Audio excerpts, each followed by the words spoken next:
I'm from the east side. East Atlanta. Pretty city. Yeah. All that shit. All this shit. Hoes, send a nigga up. All that shit.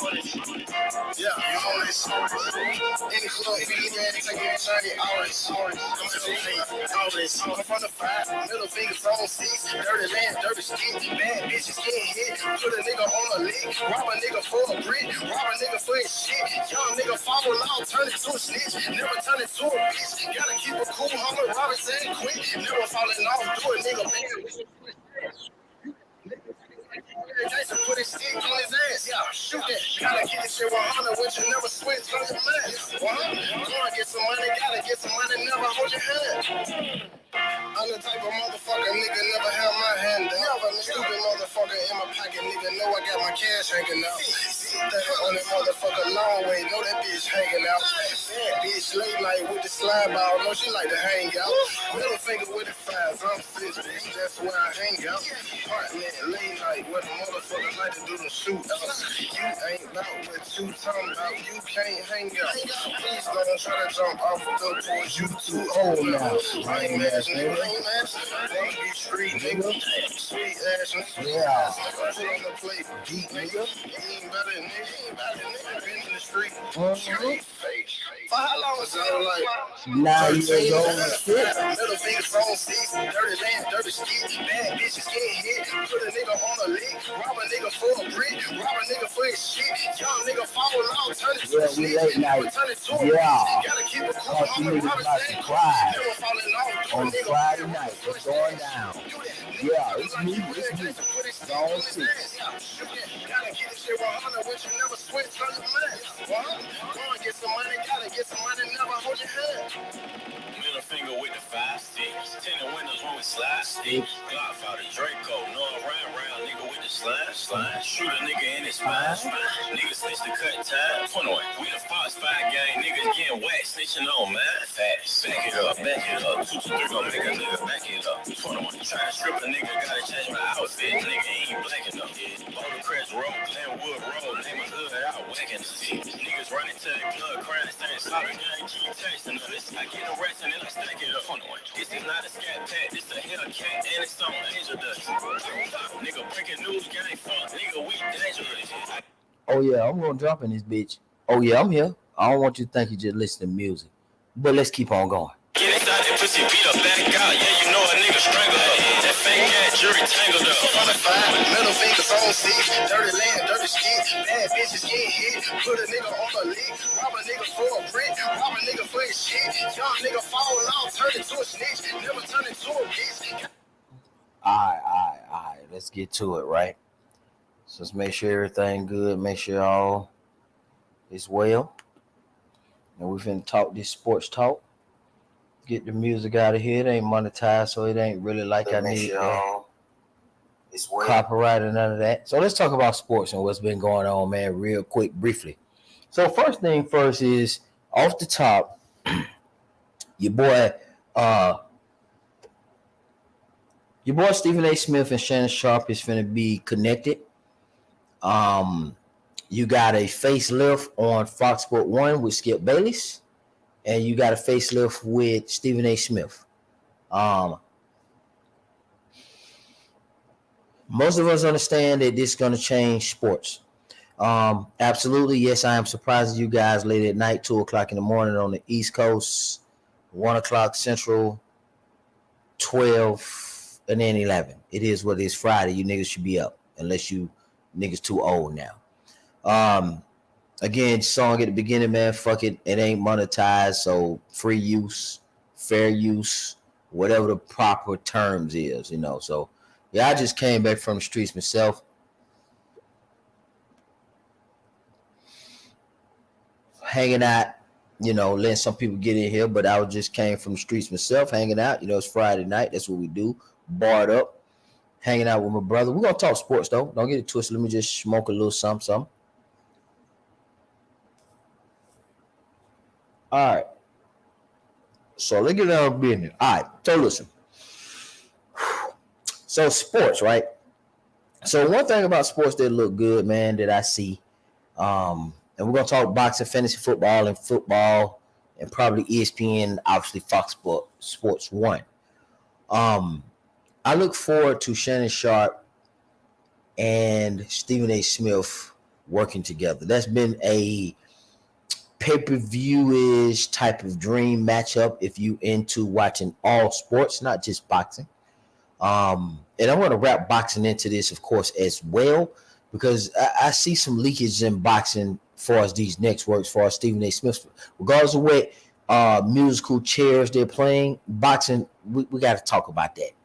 But I definitely like the fact that Stephen A. Smith and Shannon Sharp have come together to talk sports. I really always kind of like that battle or the prospect of that battle simply because of the fact that I know that Shannon likes LeBron and Stephen A. likes Michael Jordan. And I know it's a redundant statement, but it's always cool to hear people who have a standard, hard-nosed position argue each other or debate each other or have a conversation with each other about sports. So I look forward to Shannon Sharp, who will be appearing, I think it's September 4th on First Take. So if you go to Club Shay Shay, the podcast, Shannon Sharp, shout out to Shannon Sharp. He and Stephen A. Smith give you some light work activity with the Michael Jordan and LeBron debate. I haven't finished it.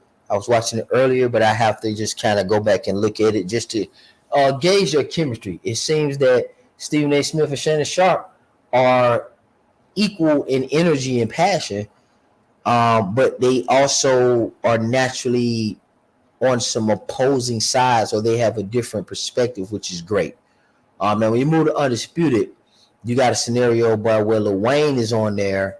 Keyshawn and Skip actually make a good combination, man.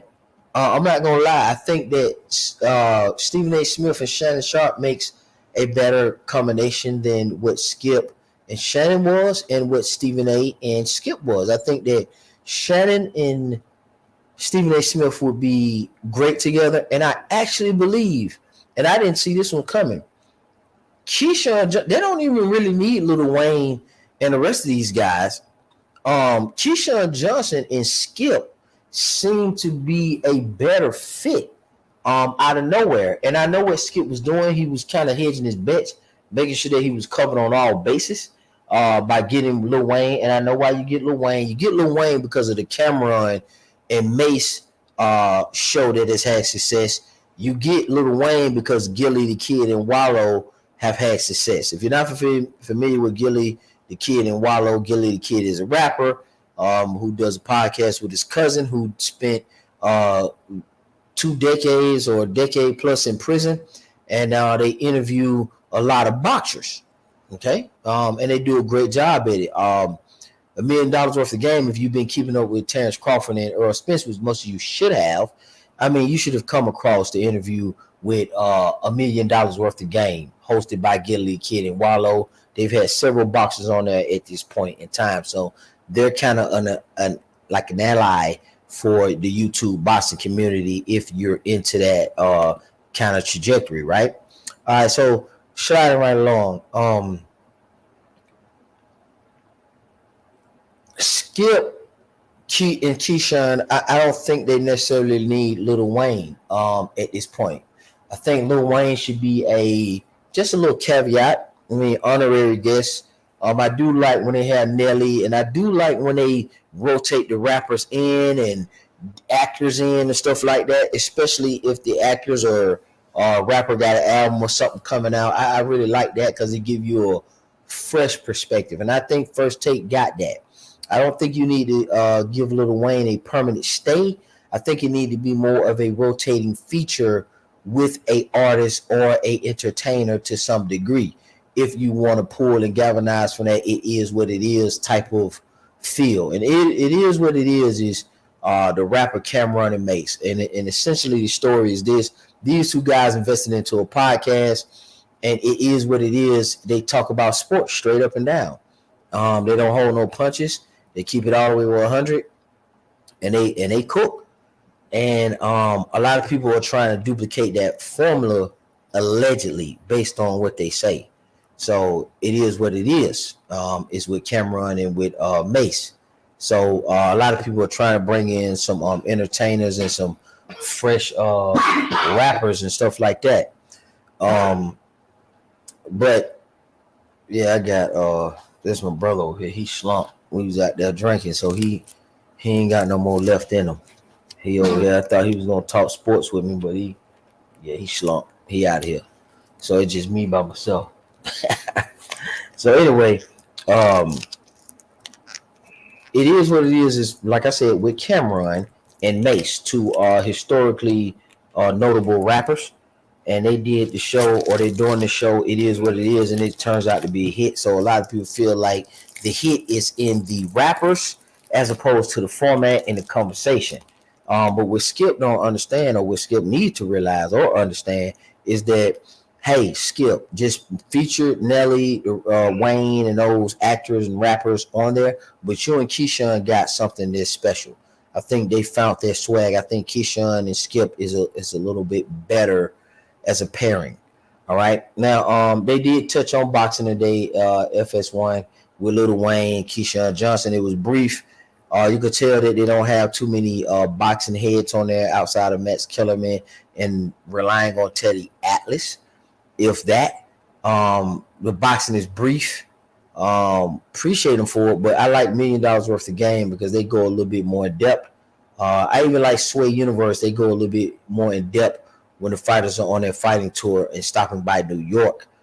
So I do rock with Sway and I do rock with $1 million worth of game. And obviously, hot boxing with Mike Tyson. I mean, that's just common sense. That's not even a thing.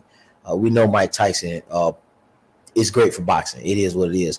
But outside of that, a lot of the guys don't really know too much about boxing when it comes to either ESPN or Fox Sport 1, or regardless of how they rotate that bitch around. There's just not that many people that know boxing, regardless of what ESPN or Fox Sport 1 does. They will tap on it because there's some stuff to be in the know, like Lil Wayne. If you're gonna bring Lil Wayne in, obviously Lil Wayne was at the boxing match, so you kind of tap into that. You tap into where the rappers are at. You're tapping into where the entertainers are at.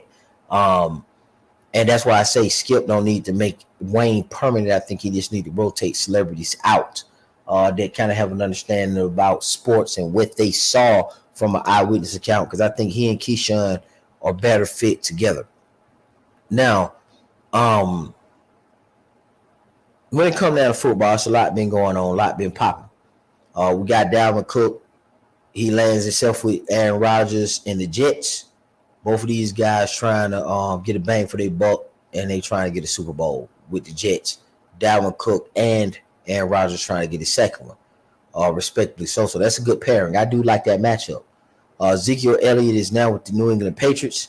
We know that Bill Belichick is a defensive sounded type of coach, and he believes in a fresh backfield and a backfield by committee. He believes in having multiple options in the backfield, and he will change it up during the beginning of the season, mid-season, end of the season. You don't know what running back might be the running back for the Patriots week to week or nor season to season. That's just what the New England Patriots don't do, which is interesting because you don't have Tom Brady. So I can see you not doing that when you had Tom Brady, but I don't see how that same philosophy applies to Jones. I mean, I don't know what Belichick is still trying to do. Like, I don't know why he playing running back carousel when you don't got Tom Brady, big dog. You might need to chill out, or you probably won't win that no time soon. But he's seems to be stubborn, so he's gonna do what he want to do. But they signed Zeke. I think that's a good option for Zeke. I think that's a good spot for Zeke. And I like what's going on so far, man, in the NFL. Fantasy football. Shout out to all the fantasy managers, man. Big Hill. He's in. My boy Tyler, my boy Woods. Shout out to Juice, my brother. Obviously, clearly myself. Shout out to Champ Ross. Young Billy, my boy Court, Big Prevost, you know what I'm saying? My boy Ja, you know what I'm saying? So a lot of people in the league, my boy Chris, shout out to him. A lot of guys came in and supported the league. I initially had a league at first. I had 2 of them with 24 people in it. but the deadlines just weren't met, so I couldn't really take the risk of um playing with people money or appearing to play with somebody money or looking like somebody money is going to be played with. So I had to kind of scrap those two leagues and get the guys and gals who were more serious about really kind of coming on up and materializing and paying. And the guys that we got in now, Young Billy, Money Brown, shout out to all of them, Hill, Ja, Juice, myself. These are the people who are dedicated to the league. And I greatly appreciate it. You know what I'm saying? So we're gonna have a good time. We're gonna have a fun time. And these guys asked me to go ahead and do it, so that's what we end up doing. Obviously, I plan on winning in fantasy, but we'll see. We got a different round of picks. I'm actually on the back end of the pick. It's a 12-man PPR. I'm on the back end of the 12. I can't do nothing until I see what they lead me.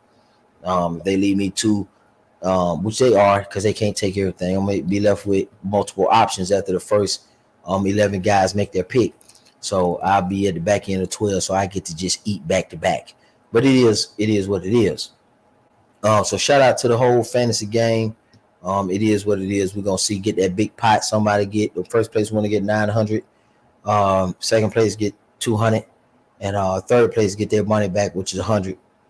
So these guys delivered, and these guys really want to try to see who can get that pot, and it always delivers right before Christmas. So that's one thing about fantasy that people sleep on, is that it does present you a little small package of something that you can work with before Christmas, right on Christmas, because the payouts usually go out before then. So fantasy football is perfect in that way, even if you just don't realize what it's for. It delivers that first place prize money, so that you can have some extra gifts that you want to do or whatever, because it's around Christmas time. So that's what makes fantasy football fire. You know what I'm saying? People don't really realize that.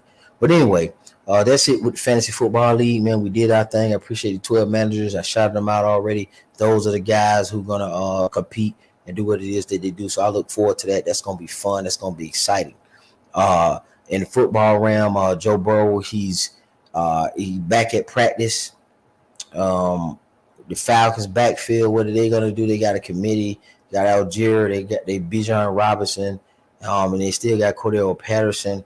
It's interesting to see how they gonna do. It's interesting to see how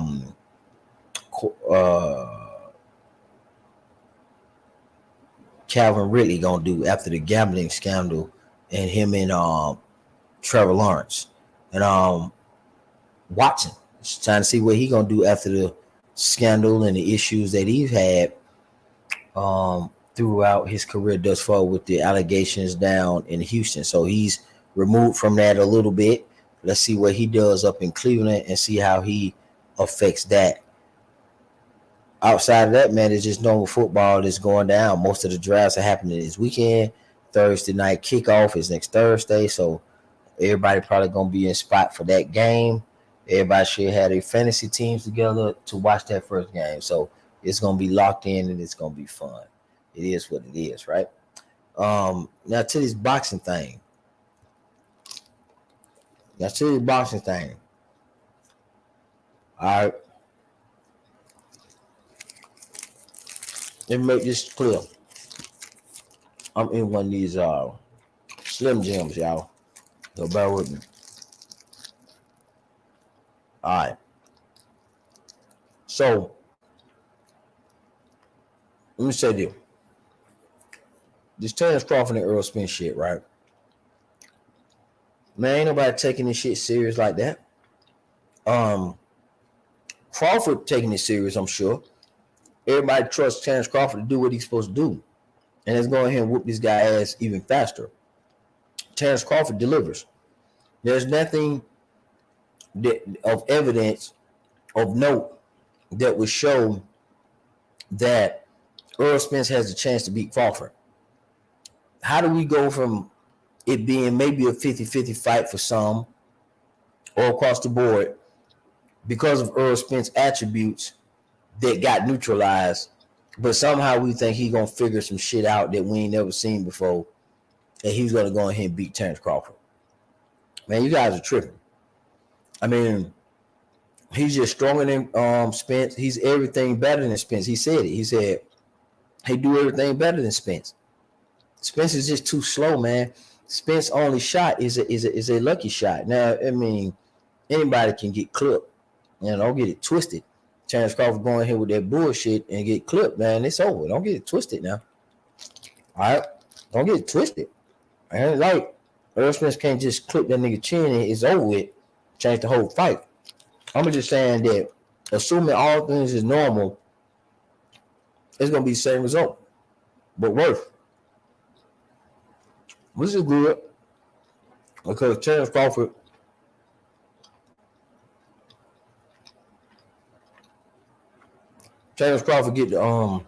get acclimated to 154.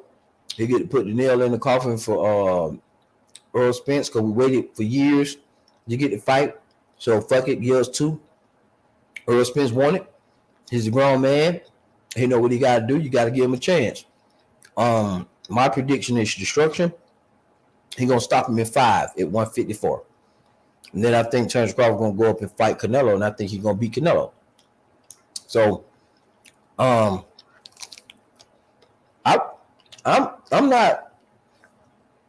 not sure why people are afraid or nervous for Terrence Crawford going to 68 and fight Canelo, but like I told y'all before, Canelo struggles with small fighters. Mayweather, Cotto, Lawler. Austin Trout big, but Austin Trout slick, southpaw, tall. No, he was bigger. But Lawler and Floyd got the same dimensions as Crawford's. But Crawford got a little bit more. Crawford got longer arms than both of them, if I'm not mistaken. Unless Lawler, I thought Lawler had the 72-inch reach. I don't think Lawler got a 74-inch reach. Crawford got a 74-inch reach.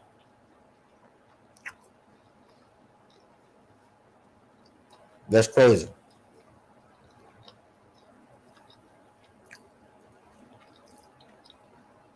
That's crazy. Go look at Canelo Alvarez reach. Yeah, Crawford gonna beat Canelo. And I'm gonna do a separate video on that. That's a whole boxing video. Let me get ready to get on out of here. Just want to give y'all a quick 30 minutes. Just shoot the breeze.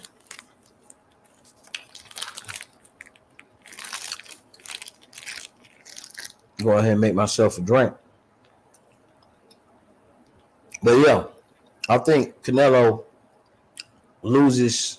I think Canelo gonna beat Jamel bad. Jamel gonna be out the equation. Crawford gonna beat the shit out of Earl Spence again, and then he's gonna take the fight in May and pull the upset. They're gonna fight again in September, and Crawford gonna beat him again because he's gonna be acclimated to 168. So that's my thoughts, man, on fantasy football. Shout out to all those guys. Shout out to all the guys who fought with football, period. Ain't no basketball news. There is a switch up on Fox Sports 1, like I talked about. And there's a switch up on ESPN. New panels and shit, which is cool. But I look forward to the sports year with all the switch ups. But Terrence Crawford gonna stop Earl Spence in 5 at 154. Go up 168. I think he have a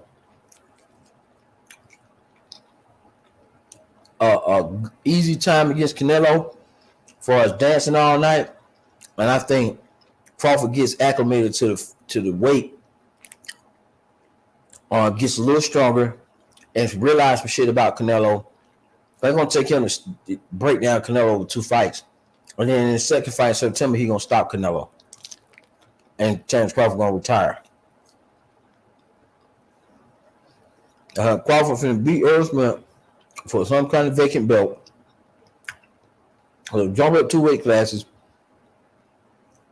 I'm gonna beat Canelo for undisputed, and people gonna be mad about it. They're gonna say it's a fluke. They're gonna say they just want Terrence Crawford to get undisputed. They're gonna say they just hate on the Mexican guy. They just want Crawford to make history. It's a conspiracy for Crawford.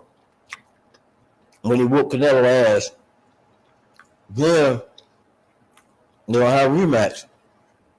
And Canelo gonna get his ass stopped by Crawford. Cause Crawford gonna be able to figure him out. And that's gonna be it for Canelo. Canelo's not gonna fight Benavidez. He's not gonna make it to Benavidez. Benavidez gonna pick up some titles on the second fight of Crawford and Canelo, because they're gonna let Crawford fight for undisputed in May, but they ain't gonna let him do it again in September, because they're gonna be trying to act like they want Crawford to fight Benavidez, but it ain't gonna happen. So some of them belts gonna come up off Crawford after he beat Canelo the first time, and then he gonna stop him for whatever belts remain. So you're not gonna see Crawford. You're not gonna see Benavidez versus Canelo. It's not gonna happen. You're gonna end up seeing Bivol and Benavidez or some shit like that. Something totally different, because Benavidez gonna end up going up to 175. We're gonna end up seeing Benavidez and Andrade and Morrell, and that's gonna give him credibility, and he's gonna move up. He's just not gonna get Canelo and Crawford. But that's my thoughts. I'll make a video entirely on Canelo and Crawford sometime this weekend or whenever I get to it. All right, this was on 6. I'm out.